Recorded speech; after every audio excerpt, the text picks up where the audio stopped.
இது வந்து health and diseases சாப்டருடைய பார்ட் 2 வீடியோ. இதுல நம்ம பார்க்க போறது வந்து ஹெல்த் அப்படின்னு சொல்லும்போது it is defined as World Health Organization படி state of mental, social as well as physical being அப்படின்னு சொல்லி போன கிளாஸ்லயே வந்து நான் சொல்லியிருப்பேன். இது வந்து ஜஸ்ட் ரீகேப், ஜஸ்ட் இந்த ஸ்லைட்ல இருக்கிறதெல்லாம் பார்த்துக்கோங்க. டிசீஸ்னா என்ன அப்படின்னு சொல்லி பார்த்து போயிட்டு hindrance in the well-being of the body that will affect the functioning of the organ and organ system. அடுத்து இன்ஃபெக்ஷஸ் டிசீஸ்னா என்ன, நான் இன்ஃபெக்ஷஸ் டிசீஸ்னா என்ன. அப்புறம் இந்த ஸ்லைட்ல பாருங்க, ஃபர்ஸ்ட் வந்து டைஃபாய்டு அந்த ஃபாஸ்ட் கான்ஜோ ஆர்கனிசம், அப்புறம் வந்து சிம்டம்ஸ், அந்த மாதிரி எல்லாமே ஒரு டிசீஸ்க்கும் கிளாசிஃபிகேஷன் கொடுத்துருக்காங்க, நல்லா நோட் பண்ணிக்கோங்க. Typhoid, Salmonella typhoid, sustain high fever, weakness, stomach pain, diagnosis, Widal test. Okay. அடுத்து pneumonia, Streptococcus pneumonia, Haemophilus influenza, fever, chills, cough, headache. அதெல்லாம் காமன் கோல்ஸ் வரும்போது ரைனோ வைரஸ், மீசல், கன்ஜஷன், டிஸ்டாஸ், throat cough, headache. Malaria, Plasmodium vivax, malaria, falciparum, chill and high fever recurring 3 to 4 days. And அடுத்து amoebiasis, amoebic dysentery சொல்லும்போது entamoeba, histolytica, constipation, abdominal pain, cramps, stools with mucus and blood clot. Ascariasis, internal bleeding, muscular pain, fever, anemia. Filariasis, elephantiasis, Ucheriria, bankruptcy and malaria. Inflammation in the lower limb and genital organs. Ringworm, microsporum, trichophyton, epidermophyton. Appearance of dry scaly lesions of various parts of the body. So இதெல்லாம் நம்ம பேசிக்கா பார்த்தோம். இப்போ இந்த லெக்சர்ல நம்ம பார்க்க போறது immunity அப்படின்னா என்னன்னு பார்க்கலாம். Immunityனா it is the ability of a body to protect against all types of foreign bodies like bacteria, virus, toxic substance which enter the body is called immunity.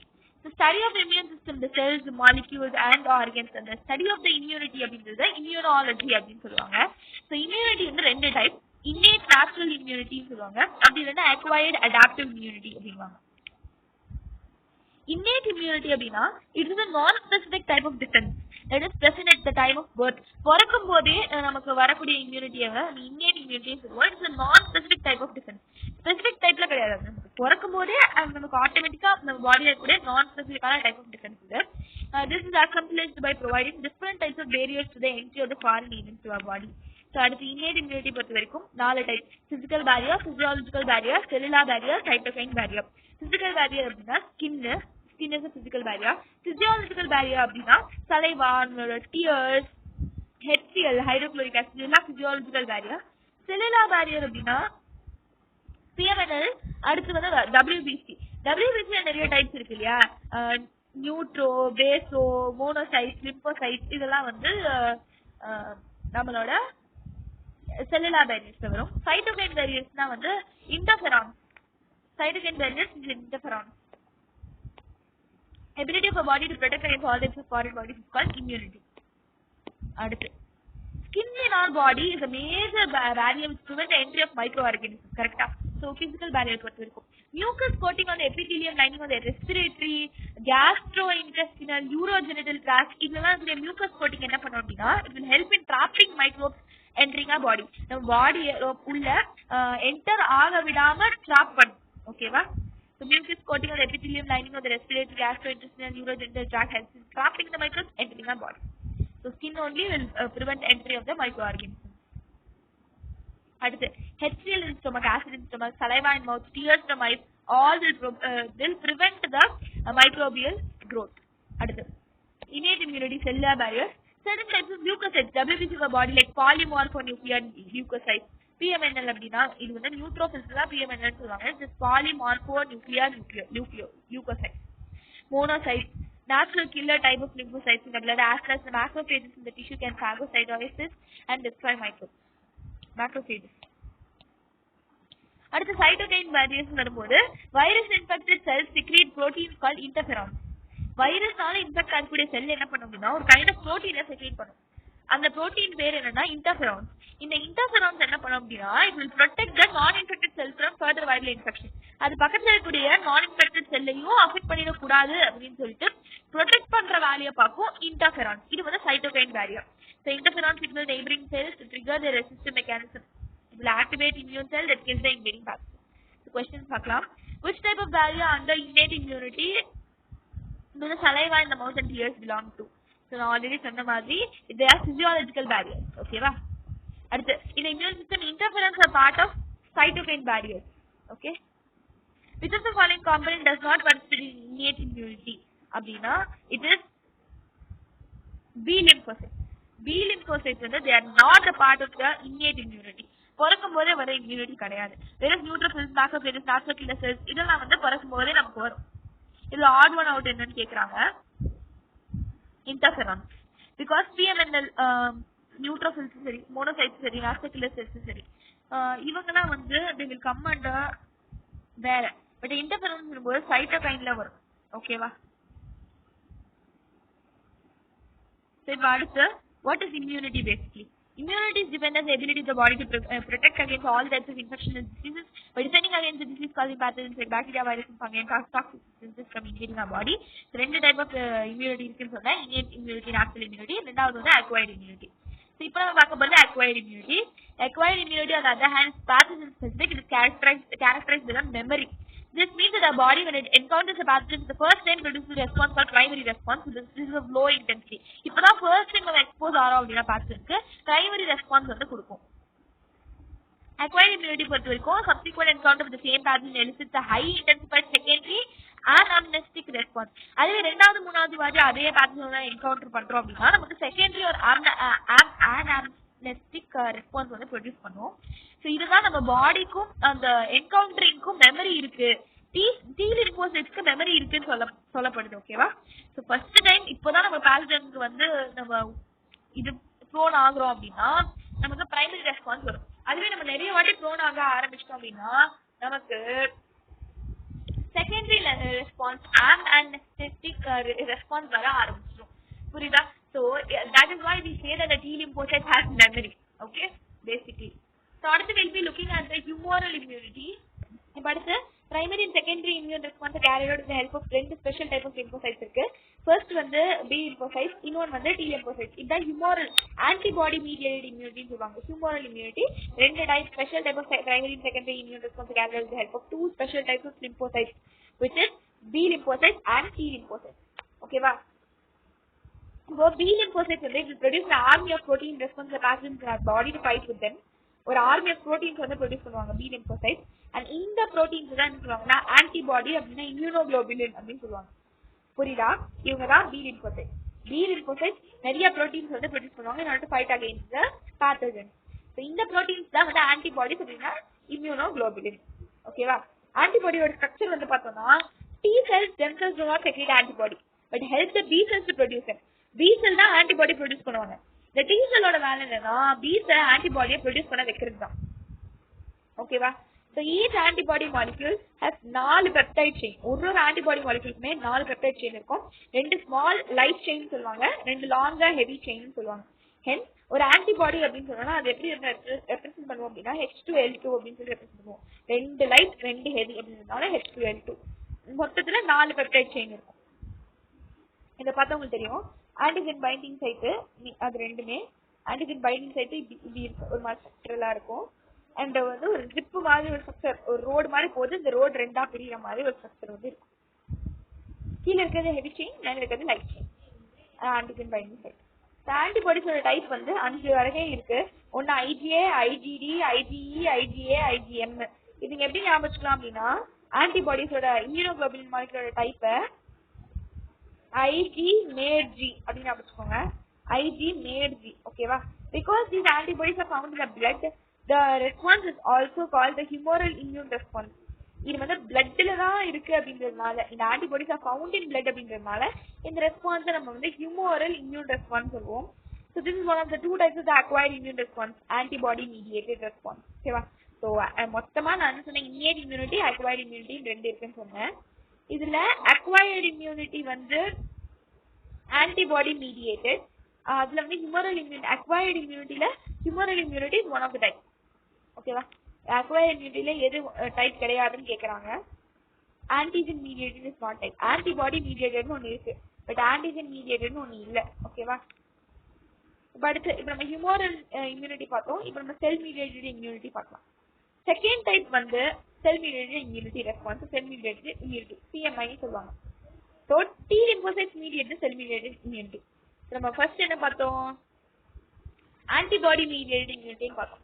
இப்போ நம்ம பார்க்கறது அக்வைர்ட் இம்யூனிட்டியில செல் மீடியேட்டட். இது யார் மெயின்டைன் பண்ணுவாங்க அப்படின்னா T lymphocytes தான். இப்போ organ transplantation பார்க்கலாம். Very often when some of the human organs like heart, eye, liver, kidney fail to function satisfactorily, transplantation is the only remedy to enable the patient to live a normal life. So ஒரு organ அப்படி நம்ம ரேண்டமா வந்து எடுத்து உள்ள வச்சிட முடியாது இன்னொருத்தவங்க கிட்ட இருந்து. ஏன்னா நம்ம பாடிக்கு ஒரு கெப்பாபிலிட்டி எபிலிட்டி இருக்கு, டிடெக்ஷன் எபிலிட்டி இருக்கு. இது என்னோட பொருள் கிடையாது அப்படின்னு சொல்லி டிடெக்ட் பண்ணி அதை கில் பண்ண ட்ரை பண்ணும்.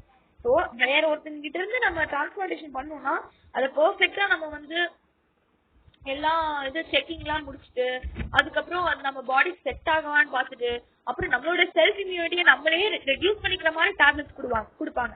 அந்த டேப்லெட்ஸ் எல்லாம் சாப்பிட்டுட்டு நம்ம இம்யூனிட்டியை நம்ம டவுன் பண்ணிக்கிட்டு அந்த ஆர்கன்ஸை நம்ம அக்செப்ட் பண்ண வைக்கணும். ஸோ அந்த rejection of the other organs தான் நினைச்சுவாங்க அப்படின்னு கிராஃப்ட் ரிஜெக்ஷன் சொல்லுவாங்க. இப்போ அடுத்த ஆர்கன் டிரான்ஸ்பிளான்டேஷன் பொறுத்த வரைக்கும் graft is just any source, an animal, another primate, or any human being cannot be made, since the graft will be rejected sooner or later. Okay. அடுத்து tissue matching, blood group matching are essential before undertaking any graft or transplant, or even after the patient has taken immunosuppressants. நான் சொன்ன மாதிரி அவங்களோட entire லைஃப்ல அவங்க immunosuppressants எடுத்துக்கணும். The body is able to differentiate self and non-self and self-mediated immune response to the graft rejection. இது எந்த இல்ல அப்படின்னு சொல்லி பாடியால ஐடென்டிஃபை பண்ண முடியும். And which is responsible for the graft rejection கேட்டாங்கன்னா cell mediated immune response is responsible. Cell mediated immune response. Okay, நான் சொன்ன மாதிரி cell mediated one. Graft rejection க்கு cell mediated one is the responsible. So coming to the innate and acquired immunity. Innate immunity na it includes all the different elements with which an individual is born. அதுவே acquired na it is acquired after the birth. Innate na it consists of various sets of barriers that prevent the entry of the foreign agents. Whereas acquired immunity அப்படின்றது it consists of specialized cells like T and B cells and antibodies that circulate the body fluid. Innate will remain throughout the life, but acquired அப்படின்றது it can be short lived or sometimes it can be lifelong also. Acquired immunity is of ரெண்டு type. First type வந்து active immunity, ரெண்டாவது type வந்து passive immunity. So active immunity அப்படின்னா நம்ம பாடியை நம்ம produce பண்ண வைக்கிறது. ஓகேவா, நம்ம பாடியை ப்ரொடியூஸ் ஆகுறது. லைக் நேச்சுரலா சொல்ல போனா நம்ம பாடியை இன்ஃபெக்ஷன் ஆயிடுச்சுன்னா, ஏதோ ஒரு இன்ஃபெக்ஷன் வந்துருச்சு, ஒரு டிசீஸ் வந்துருச்சுன்னா அதை எதிர்த்து நம்ம பாடியே வந்து இம்யூனிட்டியை ப்ரொடியூஸ் பண்ணும். அது ஆக்டிவ் இம்யூனிட்டியில நேச்சுரல்.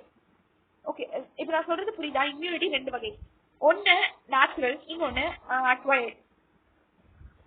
அதாவது நேச்சுரல் இன்னேட் இம்யூனிட்டி அப்படின்னு சொல்லுவோம். இதுல நம்ம செல் மீடியேட்டட் அதுக்கப்புறம் வந்து ஆன்டிபாடி மீடியேட்டட் ரெண்டு பார்த்தோம். இப்ப அக்வயர்ட் இம்யூனிட்டியை திரும்பி ரெண்டா பிரிக்கலாம், ஆக்டிவ் இம்யூனிட்டி, பாசிவ் இம்யூனிட்டி. திரும்பியும் அந்த active and passive natural, artificial பிரிக்கலாம். இதுல ஆக்டிவ்ல நேச்சுரல்ல நம்ம இன்ஃபெக்ஷனால வரக்கூடியது எக்ஸாம்பிள், ஆர்டிபிஷியல் சொல்லும் போது ஆக்டிவ்ல வேக்சினேஷன், பாசிவ்ல நேச்சுரலி அப்படின்னு சொல்லும் போது மெட்டர்னல் ஆன்டிபாடி, கொலஸ்ட்ரம் அதெல்லாம் சொல்லலாம், பிளசென்டல் அது மாதிரி சொல்லலாம். அதுவே பாசிவ்ல ஆர்டிபிஷியல் கேட்டோம்னா மோனோக்ளோனல் ஆன்டிபாடிஸ்லாம் வந்து ஆர்டிபிஷியல்ல வரும். லைக் ஃபார் எக்ஸாம்பிள் ஸ்னேக் வெனாமுக்கு மருந்து, அந்த மாதிரியான விஷயங்கள்லாம் வரும். which is like performed immunity. அடுத்து active immunity பொறுத்த வரைக்கும் when a host is exposed to antigen which may be in the form of living or dead microbes or other protein, antibodies are produced in the host body, and this type of immunity தான் active immunity ன்னு சொல்லுவோம். அதாவது ஆன்டிஜனுக்கு எக்ஸ்போஸ்டா இருக்கும்போது antibody வந்து நம்ம host பாடியில வந்து produce ஆகும், அதுக்கு எதிர்ப்பு தெரிவிக்கிற மாதிரி. அந்த இம்யூனிட்டி தான் ஆக்டிவ் இம்யூனிட்டி சொல்லுவோம். ஸோ ஆக்டிவ் இம்யூனிட்டி வந்து யூஸ்வலா வந்து very slow and it will take time to give the full effective response. Time எடுத்துக்கும்.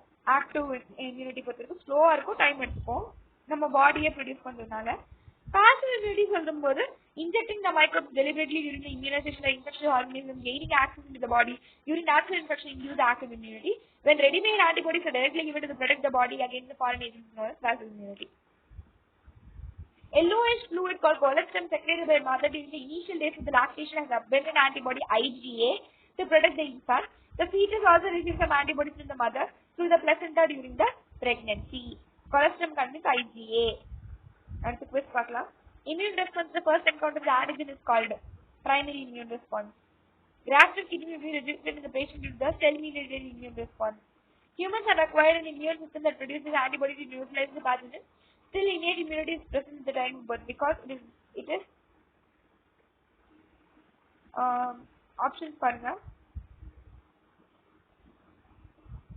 Innate immunity has natural killer cells which can phagocytose and destroy the microbes. நேச்சுரலாகவே killer cells இருக்கும், அதனால phagocytose பண்ணி மைக்ரோப்ஸை kill பண்ணிடும். அடுத்து wrong statement கேட்குறாங்க. Readymade antibodies may be given for passive immunity. இது correct தான். Active immunity quick and gives a full response. இது தப்பு. fetus receives some antibodies in the mother. Example வந்து passive immunity சொல்றாங்க. இது கரெக்ட் தான். when exposed to antigen living or dead, antibodies are produced in the host body. இதுவும் correct தான். so B is the wrong option. அடுத்து colostrum provides naturally acquired passive immunity. so yeah, so இந்த வீடியோல நம்ம பார்த்தது வந்து immunity அப்படின்றது is the natural tendency of the body to protect body against the disease. innate immunity அப்படின்றது is present from the birth, while acquired immunity அப்படின்றது is obtained after the birth. innate immunity consists of the physical barrier, physiological barrier, cellular barrier, cytokine barrier. acquired immunity is provided either through antibodies mediated or cell mediated. Immune responses are produced by two types of lymphocytes, B lymphocytes and T lymphocytes. T lymphocytes help B lymphocytes to produce antibodies. So each antibody molecule has 4 peptide chain, 2 small light chain, 2 long heavy chain. அதனால H2L2 ன்னு சொல்லுவோம். Antibody immunoglobulin molecule Ig வந்து அந்த type IgA, IgM, IgE, IgG, IgE. இதுக்கு தான் நான் ஒரு mnemonic சொன்னேன், Ig made G அப்படின்னு சொன்னேன். Active immunity antibodies are produced in the host body in response to antigen. Effective response takes some time. Vaccination where an attenuated pathogen is injected is a type of active immunity. Passive immunity giving ready-made antibodies to get quick response against the pathogen is termed as passive immunity. Injecting the antitoxin snake bite, which contains antibody against venom, is a passive immunization. So, இவ்வளவுதான் நம்ம இந்த class பார்த்தோம். அடுத்த கிளாஸ்ல அடுத்த sub topics பார்ப்போம். So, bye bye.